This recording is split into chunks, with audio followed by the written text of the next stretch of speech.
Okay, so the last video I posted was about tarot cards, spells, and essentially the occult, right?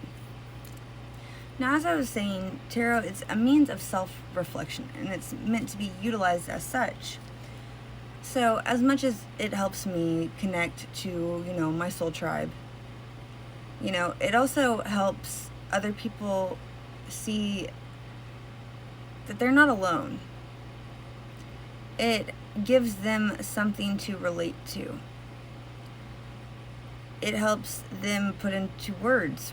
It helps them see that other people have put into words what they're going through. We are all connected through Holy Spirit, part of the divine essence that gives us all life. In fact, the subconscious is how you tap into the collective. If you've ever watched Dolores Cannon, you somewhat have an understanding of that, right? Now, I have a tarot deck that it's the Eternal Tarot. Really awesome deck. But at the beginning of it, it goes into some of the history, the science and the philosophy of it, and the purpose of it.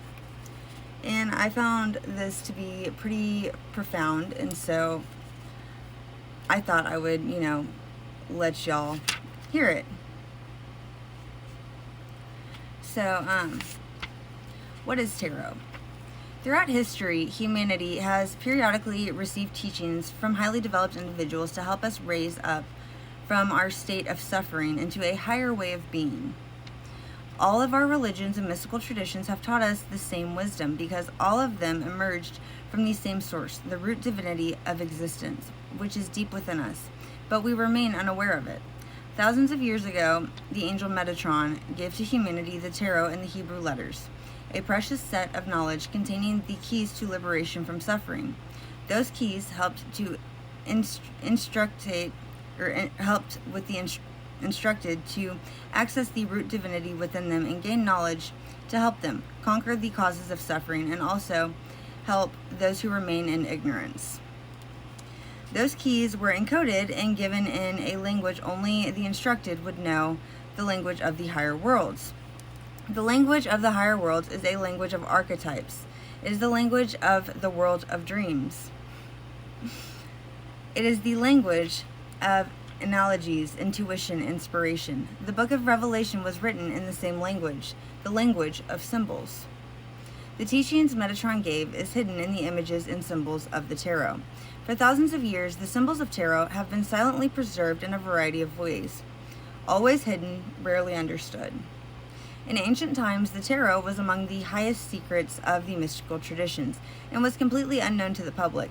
Unfortunately, some cunning people stole and modified a portion of the protected teachings.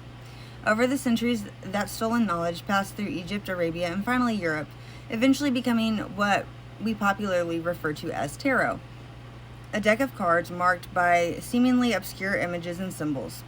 Over the centuries, it degenerated and was rearranged, misinterpreted, and misused. And so, what has remained is merely decayed remnants of what was stolen long ago. Or worse, very common now. Outright inventions of confused people, which you would correctly infer are truly useless. Understandably, for centuries, only degenerated tarot decks were available to them. The experts on the tarot have been in disagreement with each other, contradicting each other, and even contradicting themselves, moving them from spring innumerable schools and movements, each convinced they had the ultimate authentic teachings.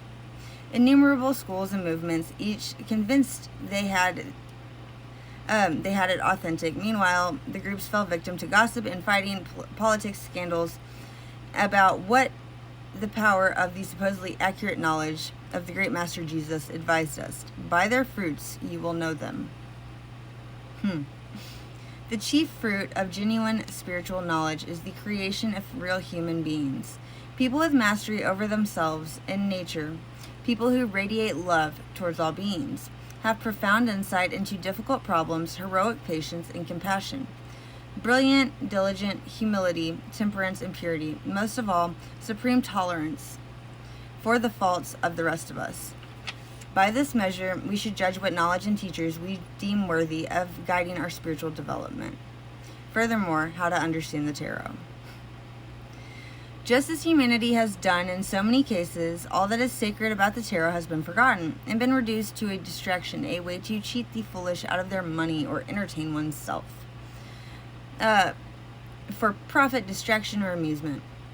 And it's as far as true of the purposes, as are the great temples of Egypt, as tourist attractions at this point. They were not made for that.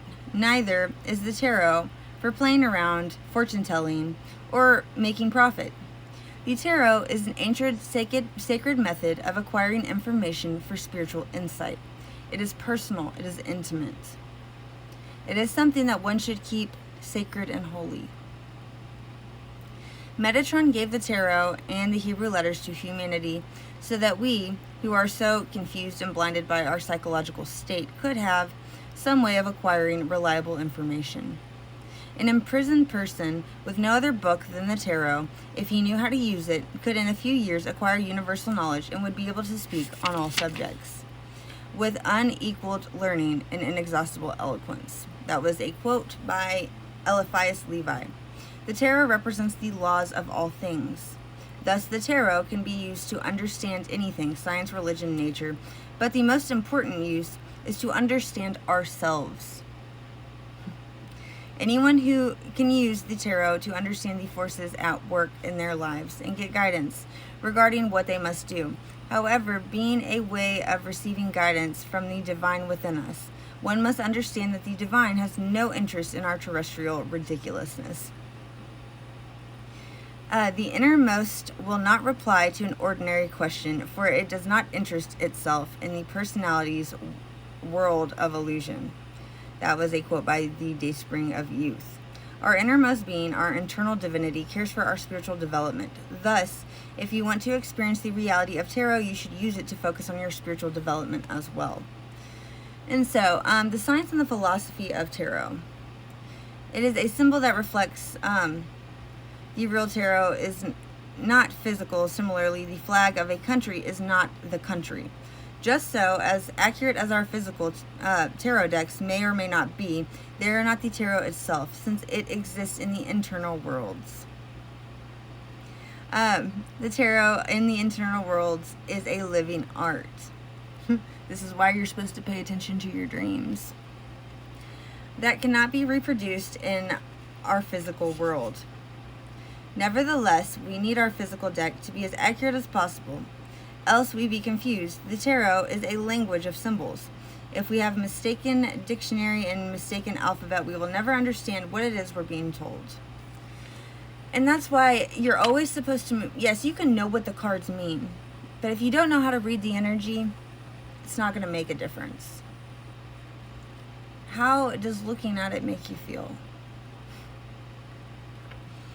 The real tarot is not from one culture, time, or place. Its teaching originated from where all things originate. Thus, it contains within it the laws and functions of all existing things. The real tarot represents laws of nature. It represents how nature works. The universe was made with laws of numbers, measurements, and weight. Mathematics forms the universe, and the numbers become living entities. That was Samuel on Weir of the Tarot and Kabbalah. Those who aspire to perform do so by mastering nature, firstly within themselves. For that, one must know the laws of nature perfectly. The tarot just provides a map. Tarot is Kabbalah, and Kabbalah is tarot. Kabbalah is the science of numbers. Tarot is the science of numbers. They are like our two hands, the same but different. And when used together, they're capable of anything. And so I hope that helps. I will go a little more in depth on this probably at a later date. But, you really have to, if you are going to do what I do for a living, it's one of those things you have to consult Spirit about, utilizing these sacred things as a means to teach people. And so I've consulted Holy Spirit on this. I've gotten the go-ahead to do what I do as I continue to learn myself. Always use everything with reverence. Please. I love y'all.